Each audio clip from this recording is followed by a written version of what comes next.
So today I'm going to show you something pretty basic that as a professional beekeeper we don't really use that much, but the reason why I'm going to show it to you is because when you learn about making an artificial swarm, it means you can do so many things in other areas. Okay, so I'm at my mating station now. I'll try and give an example. You see all these nukes here? That's fine. They're all non-mated or mated or in the process of becoming queen right. Bees are flying, we've got some nice weather, they'll be mating this afternoon. But this colony here, right there, is a colony that gave me some honey. The soup is still on. And there's a queen in there and it's a big sized colony. Now I want to use some of these bees. You can see that pollen coming in, which is good. There's no nectar coming in really, but it's mostly pollen now. And next door you'll see a nuke. So I'm going to explain what I'm going to do, and I'm going to make an artificial swarm with this colony. And as I said before, I'm going to use this process, but in a different way for me because I've got queens. But if you didn't have any queens of your own, you could make an artificial swarm and make the bees make a new colony.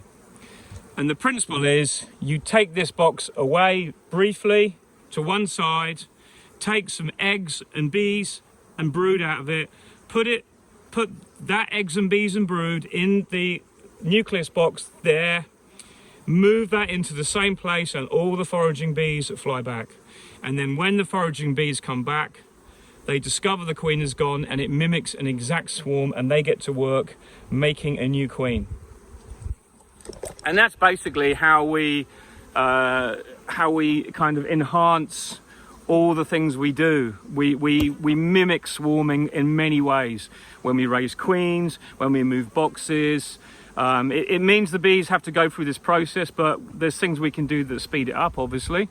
And when I very first started beekeeping, this was the way I raised all my queens and all my bees, was obviously just to take a box, move it, put some other bees and brood in its place, and the foraging bees come back to the same place and make a queen and a nuke.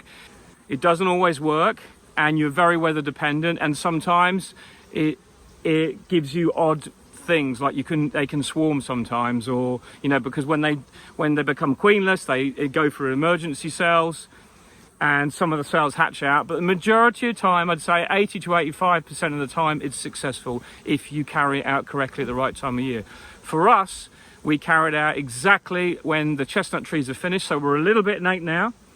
But as I said, I'm tweaking this process a little bit so that I can wait for them to make cells, and then I'll cut those cells out and give them a queen that I've got actually already hatching out this week. So I'm kind of using some of the process. The other reason why is because this box I want out of the way, and I'm going to put in my apiary up there. Just to move it, and then it's with the other big hives up there. So it creates another space and it processes it for the end of the year. So I'll show you how we do this process. It's pretty basic. And I'm going to put obviously my gear on because I'm going to upset a lot of the bees, and if I get it wrong, there'll be a lot of robbing, so I've got to be very careful with that super at the moment. So that will go on the ground and be covered over, and so there'll be no bees. But you imagine if you get robbing in this area with all these nukes, it's a bit of a nightmare. And we don't want to create that. So I'm just going to be making that split. It's technically a walk-away split, but then I'll intervene later on. So I've got my nucleus box alongside that will go shortly into the place of this box. But first of all, we've got to go into this box, remove the super, which has a little bit of honey in it, but I'm not going to, I repeat, I'm not going to remove the top, even though I could easily.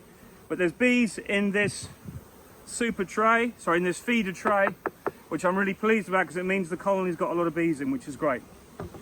So these bees will stay in this super for now, but I'm hoping this isn't a huge super, so it's fairly easy to lift off. And I'm going to do that now and hopefully not get too many stings. I'm not going to wear any gloves, but I'm going to smoke it a little bit here. I'm going to move this super off onto the ground next door. That is done.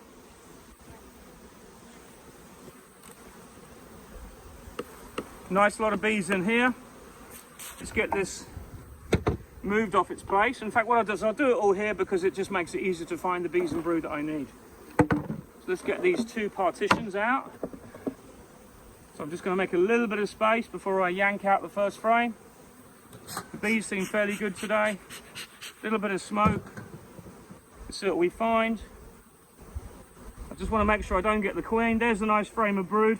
I do like to have some nurse bees that are about to be born. And there is larvae in here as well, which if I wasn't going to add a queen, I would make sure there's a few larvae of the right age so they can make a queen. But, so what, in normal terms, you'd take these 2 frames out or 3 frames out, depending on how much you want to do, put it in the box and put this box in its place, as I've already explained, but then the bees will make their own queen. In this case, I'm not too fussed because I've already got queens coming out with the genetics I want. And that is one of the downsides of this method, is that you're only taking the larvae from here, so 50% of the next colony will be what it's mating with. But think of it like that in some respects. So this is a nice frame of brood that will hatch out in time. It's important you have some brood. Don't forget, this place here is the only place they know. So I'm going to find another one with some larvae. Lovely frame of larvae here. Just check there's no queen on it. It's really good to see that she's laid up so well.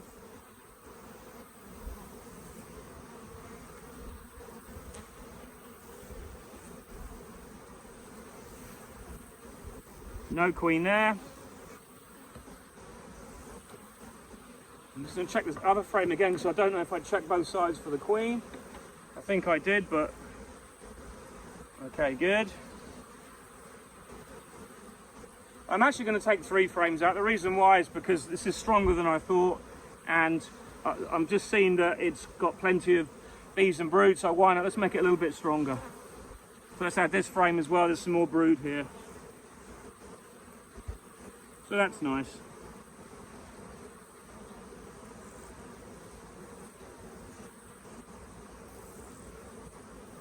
Very nice frame. Let's take out a 3rd frame here, which I forgot to do. There we go.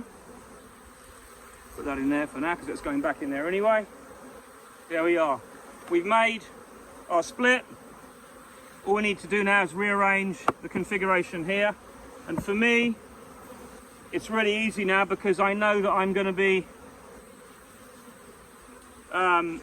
moving this colony away, and I'm going to put it into winter configuration, so it's going to go down to 7 frames. There we go.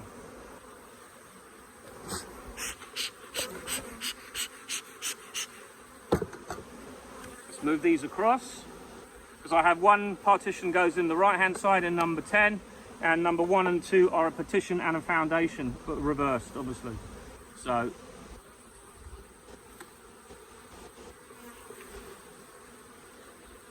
plenty of frames of brood here, which is good.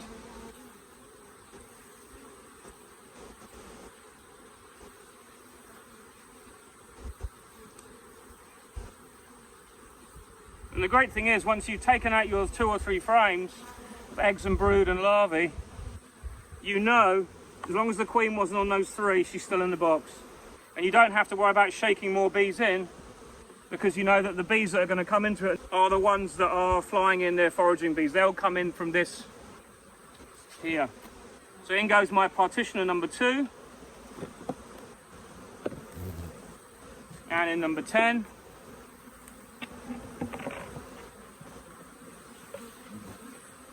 If that's going to go in properly, it's going to smoke a little bit because these bees are getting a bit nanksy, as you'd expect.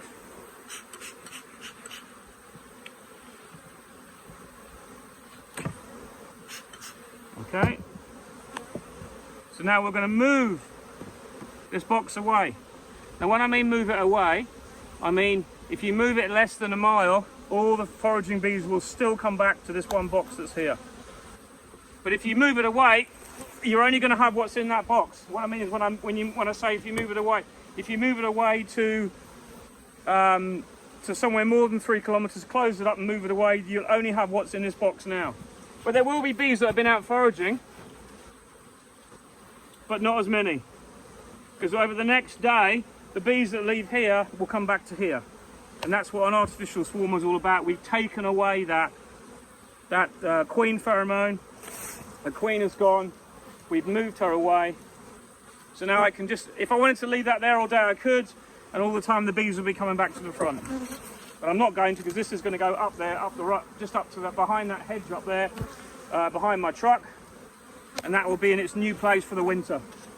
So I've kind of done a couple of things here. I've also helped rearrange the hives in my apiary, because obviously I want to put the maximum amount of nukes here, and I want everything in its right place. These nukes that are here, most of them will go to different apiaries within a very short space of time.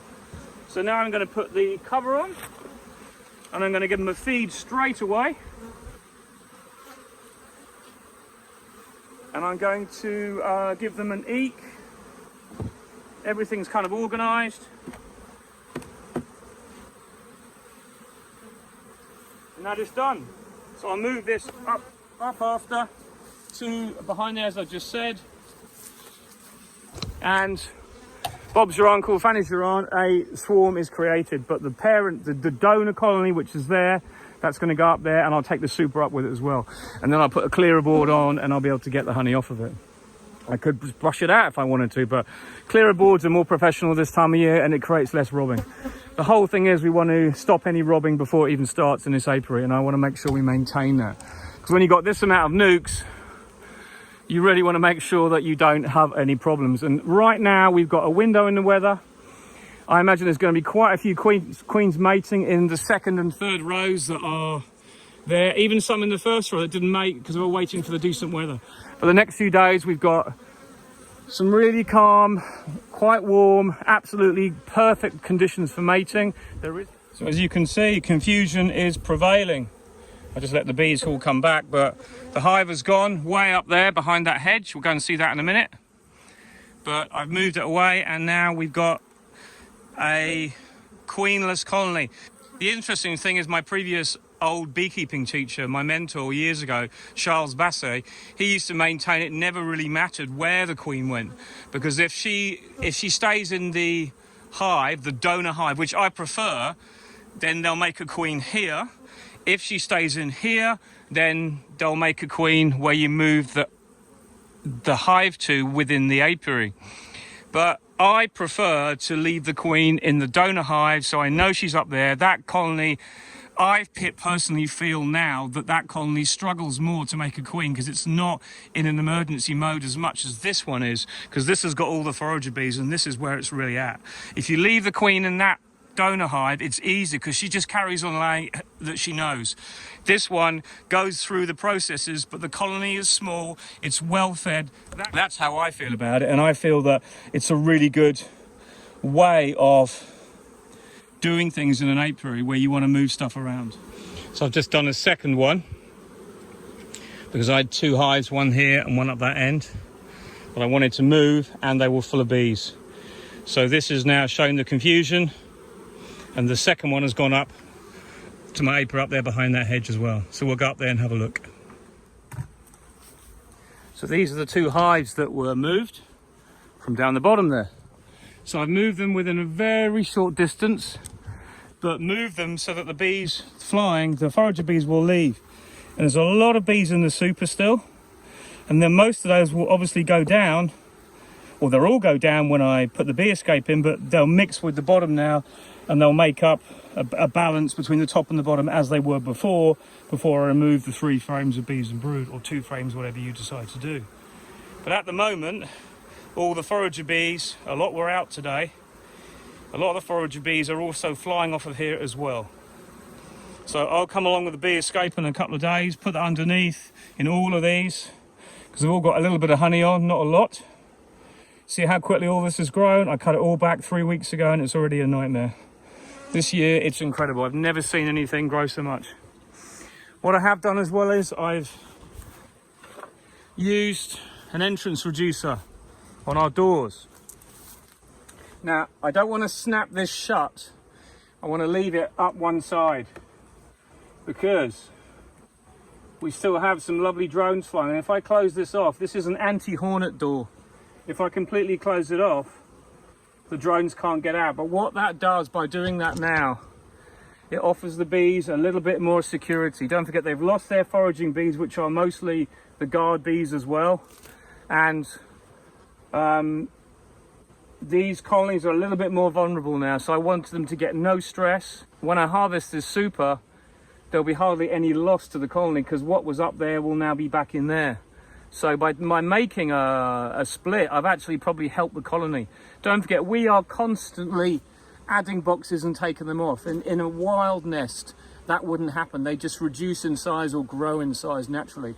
And we try and predict when that will happen, but often at the end of the season, we perhaps take their space away too quickly.